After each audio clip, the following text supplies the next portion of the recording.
If you're graduating in 2025, many experts say you're not going to be able to buy a home until 2034. And a big reason why they say that is because of student loan debt, which may leave you thinking, I have student loan debt. Maybe I can't buy a home. You have $200,000 in student loan debt? I'm going to show you otherwise and share some little known details that are going to help set you on the right path. Let's get into it. Here's what data showed from the mortgageresearch.com report. Talked about if you graduated from college in 2025, you would not be able to buy a home until, ready for this, 2034, almost 9 years later. There's 3 reasons why they say 9 years is going to be that period of time, and we're going to walk through those 3 reasons. The first reason is a major increase in house prices. The average home price in the United States is above $385,000 right now in 2025. So as a modest down payment, let's say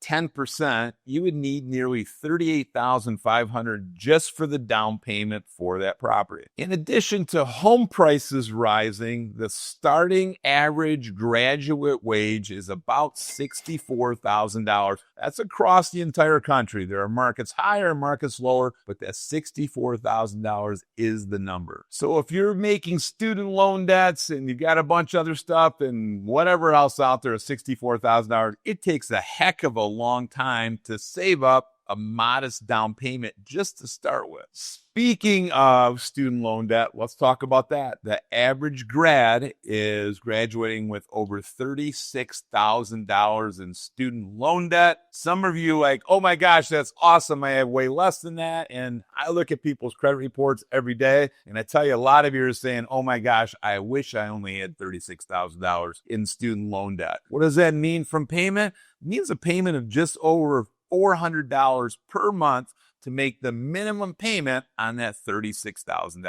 Now, those are national averages for finance and debt and whatnot, but another big impact is going to be where you're looking at buying a home. The gap state to state is beyond amazing. Using these general numbers, some may wait 5 years to get that down payment and be able to afford a house. Other states with median house prices taking, ready for this, 2 decades, 20 years to be in a spot where you could potentially buy. That's crazy. In the Midwest, lower price points, probably looking at 4 to 5 to 6 years to knock down some debt, to save that down payment and buy it. We're talking areas like Illinois, West Virginia, my home state of Michigan, maybe 4, 5, 6 years. Let's compare that to some of these higher price point states. California, conservatively, would be 12 years to accumulate enough to buy a house. Washington, D.C., 13 years. In Hawaii, almost 18 years. House prices are all over the place across the country. So a big insight is where you're buying. Some of these areas, it is going to continue to be very difficult to buy. Some of these big outliers, it is going to take a tremendous amount of time. And in addition to that, remember, we're likely going to see house prices continue to move in that upward trend. So now we talked about areas. Let's talk about something else. Let's talk about if you're carrying student loan debt or you're not carrying student loan debt,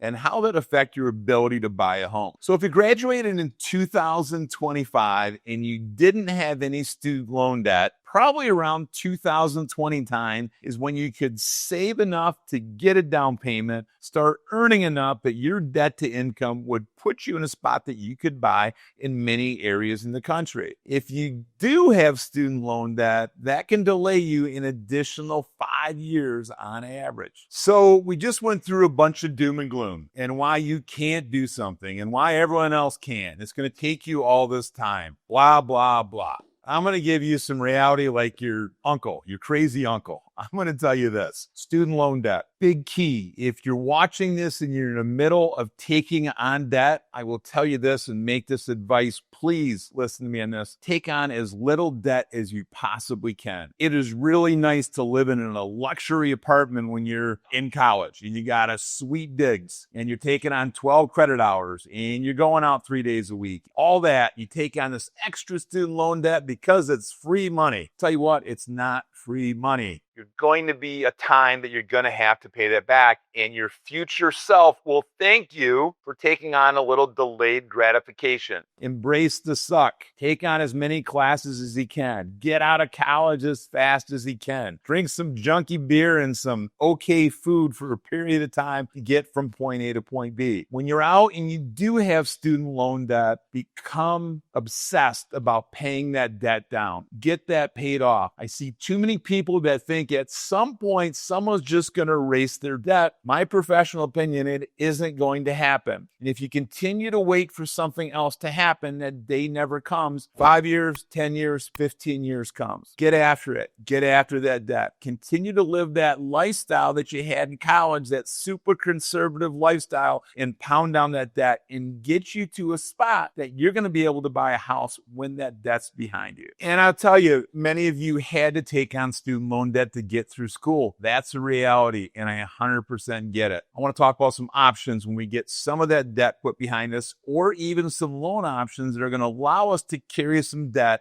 and aren't going to impede us from buying. Loan options that don't require 10% down, lower down payments. I'm going to talk about a couple loans and a couple loan programs that allow you to get in with less down payment. That's one of the big barriers for people moving in and buying a home. First one is a number of states have a state bond program where they will give you a loan or a grant. Oftentimes, it's a loan that has to be repaid at some point, likely when you sell the house, but it's a zero down state bond loan program. It changes state by state. Another program is the USDA Rural Development Loan. When you think about rural, like me, I'm a city guy. You might think I'm living way out in the country and I want neighbors and I want this and I want that. Rural isn't as rural as you may think. It could be just outside of major metropolitan areas. There are several areas outside of our main city, just 5 miles northeast, southwest falls into a rural area. These loans allow you to buy with zero down. So fantastic program. Hey, I've got plenty of videos on this site. Check it out. Zero down, rural development loans, other low down payment options if you want to do a deep dive. Another loan program, what I used when I bought my first house was an FHA loan. Federal government backs this loan for just a 3.5% down payment.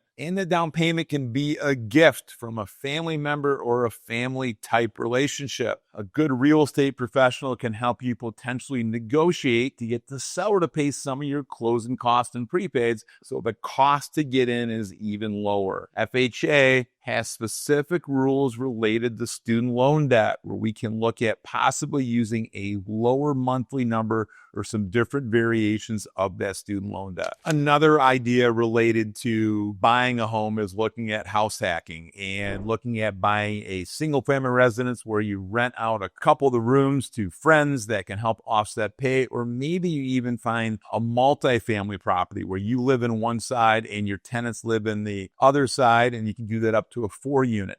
FHA program allows that. Small down payment, get into a multifamily property. You know, one of the things to think about is if you buy a house young and you pull your belt tight and you buy the house right, put some sweat equity into it, not an accountant, and I don't play one on TV, but broad stroke rules are this. It's been your primary residence for at least 2 years. When you sell that house, you will not have to pay capital gains, the money you made on selling that house. Potentially, you make $50,000, $60,000, $70,000, maybe $36,000 when you sell that house in 2 years. What if you had $36,000 in student loan debt? What if you took that money that you made from building equity in that house and doing the work and turned around and paid your student loan debts off? All kinds of options in real estate. So if you heard all the doom and gloom I started with and why you can't do something and how long it's going to take, and if you stuck around this video to listen to me long enough to say, hey, maybe this guy's right and this is something I can do. 22, 23 years in the mortgage business, I've helped a lot of people out in your situation. Finding a true professional that's going to help you navigate this is key.